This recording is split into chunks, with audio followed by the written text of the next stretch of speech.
because I was doing this for my school, so I wanted to stay consistent in what I know. I don't like to deviate if I don't have to. All right, today we have Coach Christen Thompson from Menlo College, right? Right. Head softball coach in her third year, joining us on Meeting of the Minds. Thank you for joining us, Coach. How you doing today? Doing great. Enjoying the little bit warmer weather for us in the Bay Area today, but great otherwise. It's a beautiful day in North Carolina, so we're on a big time difference here. So, Yes. But one thing's for certain, both of us have nap time for our kids scheduled out, right? Absolutely, worked out perfect.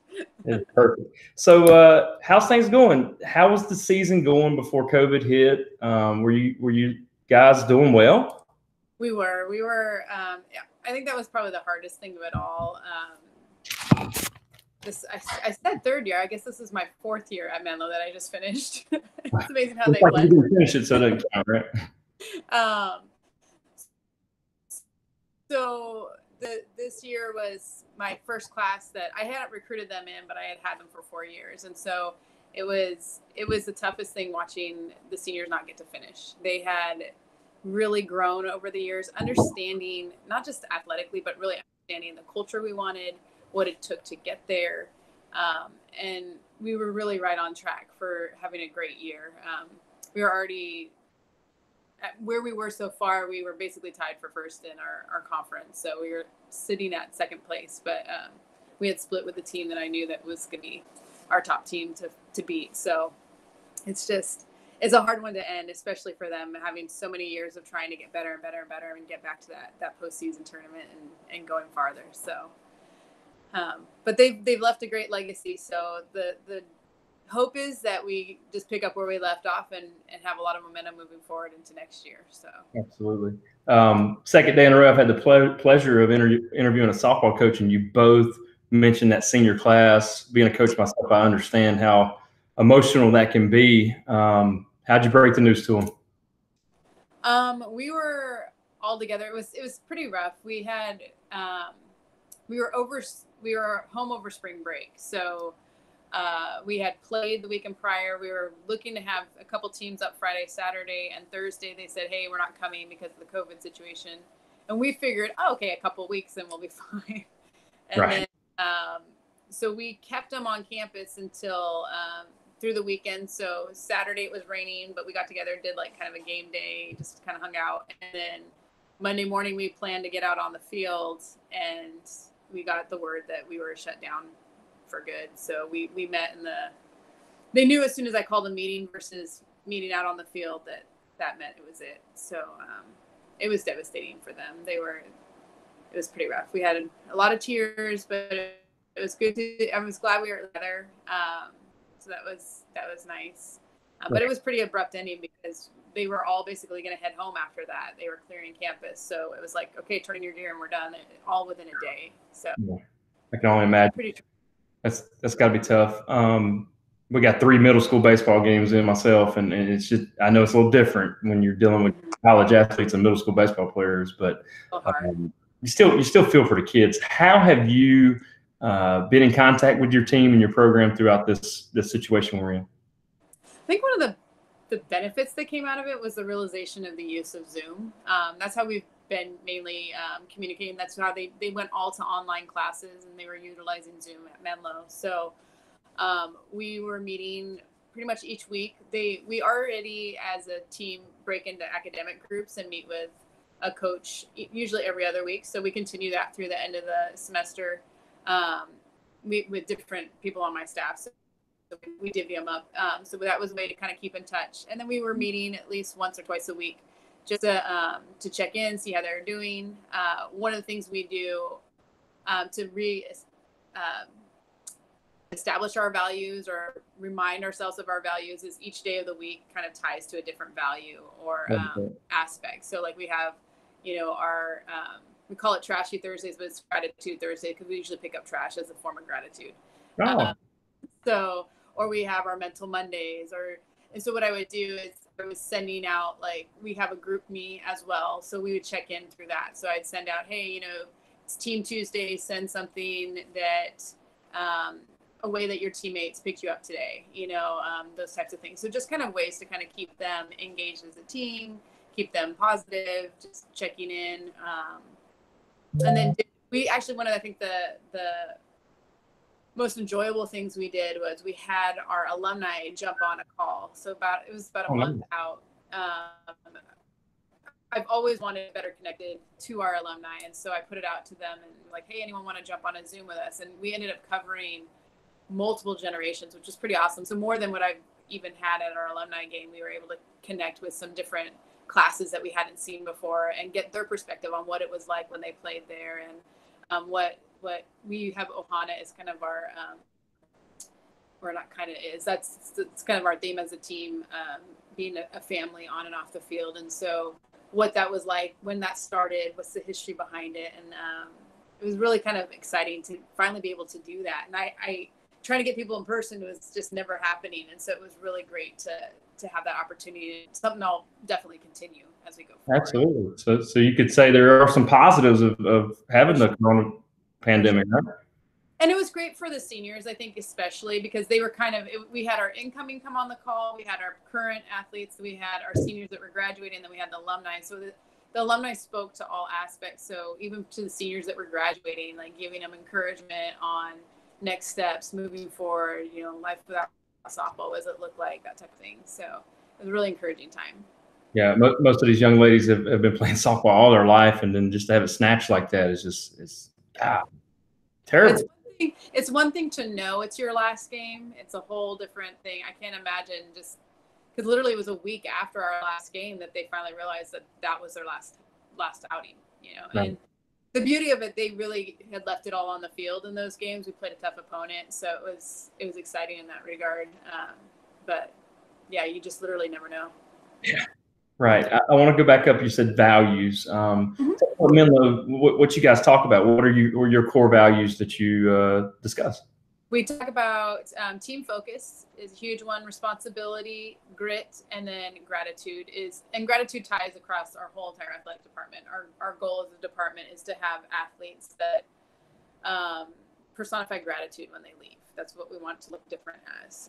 The whole school's adopted that principle? The whole athletic department, yeah. I love that. Mm-hmm. So I've got team focus, responsibility, gratitude. What did I miss there? Team focus, responsibility, grit. Grit. Give me your definition of grit. I like that. I kind of encompass everything into that. Big for me is the idea of persevering. When it's difficult, I'm not going to complain. I'm going to figure out a way, find a way to get it done, never giving up.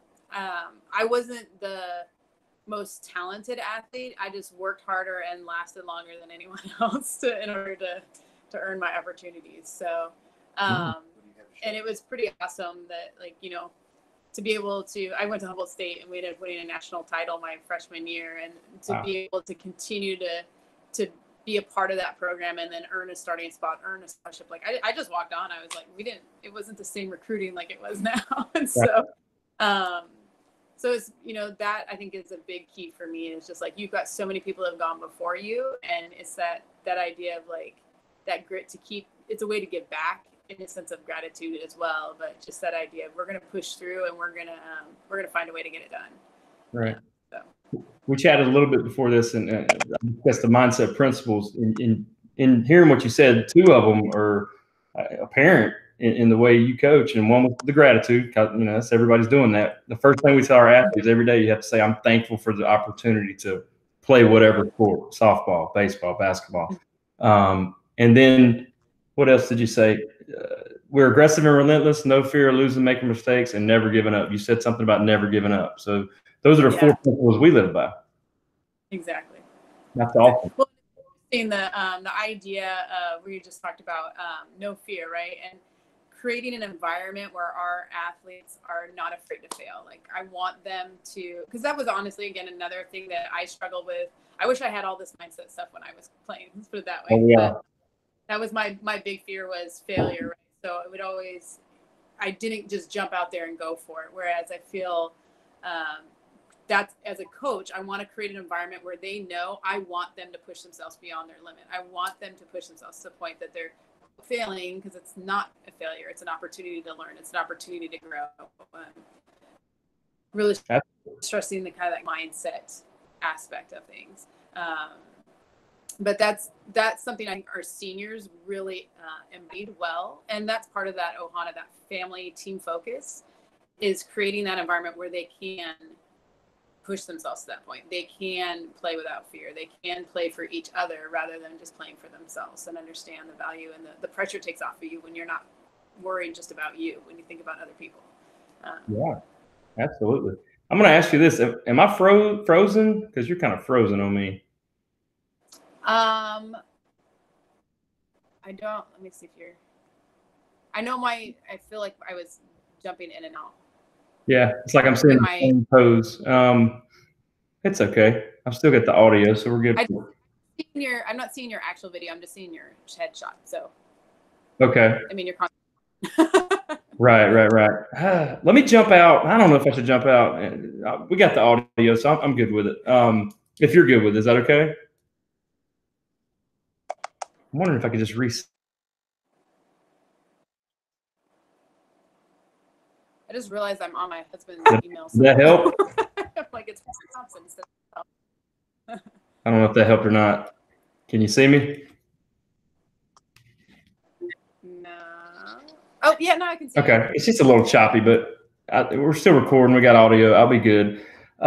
Just a few more questions. I know you're busy. What do you believe the percent of softball is mental? What would you determine that number to be? Wasn't it Yogi Berra who said 90% mental, the other half is physical? Absolutely. I think that pretty much sums it up. Sums it up. Because really every aspect of the physical is controlled by your mental. And that just comes out more and more clear. We've done quite a bit. I've done in the past in the sense of trying to incorporate. We read through different books together, doing Mindz, or we've done Heads Up Baseball. Those types of trying to utilize reflection a lot. We utilize after the game, being able to what went well, what didn't go well, what put me into those yellow or red states. How did I get out of it? What I enjoyed about this break is being able to learn some more skills that we can give them in the moment to help them practice now, even just mindfulness. What am I feeling right now? Without judging myself, without, just being present and recognizing where you're at. I mentioned thinking of your teammates more. I know that a lot of them, that helps them get out of their little spirals. Okay, what does my team need right now versus what am I doing right or wrong? Absolutely. So, yeah, trying to work on just different techniques in that sense, like practical techniques that we can incorporate into practice. Because I know that's the big thing. It's like, okay, yeah, 90% is mental, but how many times do we actually sit and practice doing that? Right. So. And that has been a beauty of the COVID, right? What's that? That's been a wonderful thing about COVID. You can slow down a little bit and not worry so much about the physical and attack the mental. For sure. It's been a huge blessing. And ideally being able to carry that over. I feel like we've slowed down enough to come up with ways that, okay, I can incorporate this. Like we would practice routines and practice different things like that. But I think being able to pause, teach the skills so that when they now come in practice, actually utilize them and really understand them versus it being trying to learn two things at one time. Right.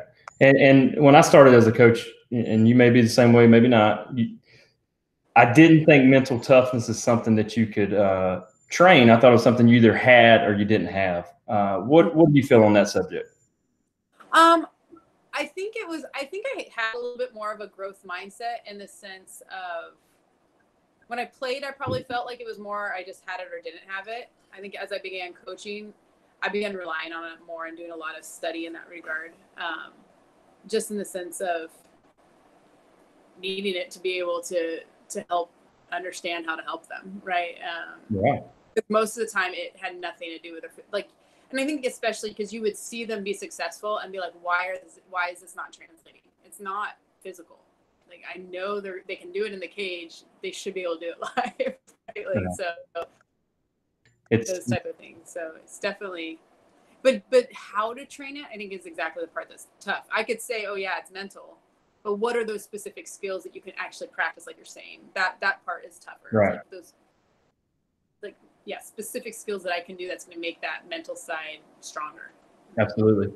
We take that systematic approach. One of the All-American wrestlers I had the privilege of interviewing said it's like a cheat code. If I'd have had this while I competed, I mean, I made my own system up. So we take the guesswork out. You just got to apply the principles that we're teaching. Like anything else, if you have a plan and you stick to it, more than likely you're going to get that long-term result. So we take a systematic approach to training the brain. We like to call it mental reps, mental muscles, and they have to be worked just like physical muscles. Absolutely. No, I completely agree. Awesome. So going into next year, what's the biggest thing you're going to change as far as your team, your program? Are you keeping it the same? I know you're going to add some new things in that we talked about today, but what's the biggest thing you're going for? Oh gosh, biggest thing. Honestly, I do think it's going to have a lot to do with self-talk in the side and the mental side. We've incorporated some of the routine, that type of thing already, but I do think that's the biggest thing I've noticed with my team that they struggle with is their ability to talk well to themselves. And so using techniques, specific skills to recognize what you're saying to yourself and then how to reframe that into a better play. So, it's almost like an alcoholic. You have to realize you have a problem before you can fix it. Exactly. And that's one of the things this summer I'm trying to utilize this time. Even the COVID's helped me realize that we can do this over summer now. We have Zoom, we have the ability to check in. We can send those little skills, have them practice it, come back, check in on them. So that when we get to fall, we don't feel like it's either or, it's something we can kind of incorporate together. So absolutely. But yeah. Seems like there's always blessings and always curses in all situations, but the way you look at it is really how it's going to be perceived. Wrapping up, if you ever need anything from Mindset, I'd love to do a free session with you and all your girls and coach staff. If you ever want to talk about that, that'd be great. And if not, keep following the content, pushing it out to your athletes and anybody that you think would be appropriate, because we do know Mindset is so important. And that's why we're doing these interviews, to hear good stories from great coaches about how they've handled this situation. And pretty much every one of them have turned it into a positive in making the coronavirus and COVID-19 the best thing that's ever happened to them. And is that something you would agree that you've done? Oh, absolutely. I feel like, yeah. Well, and honestly, when we talk about grit, that's basically how do you take whatever's in front of you and make the best out of it? Like we could sit there and complain about it and not get better, or we can take it and go, okay, let's get the benefit we can out of this. And the education, the ability to grow deeper in different areas has been awesome. Absolutely. Well, look, I really appreciate your time. I want you to get a few minutes before Sweet Thing wakes up, and enjoy the rest of your day. And I can't wait to see your team on the field in the very near future. Absolutely. And I would definitely be interested in doing the follow-up with the team with you guys. I'll sit down. I know I've sent some of the emails you guys send out when the different steps or different mindsets. So I will definitely love to follow up. Give me a text anytime. We could discuss it. And I'd love to. It'd be my honor. Awesome. All right, Coach. Good luck. We'll see you soon. All right. Thank you so much. Bye. I don't know how to do this. Okay, hopefully that went okay. I don't know how to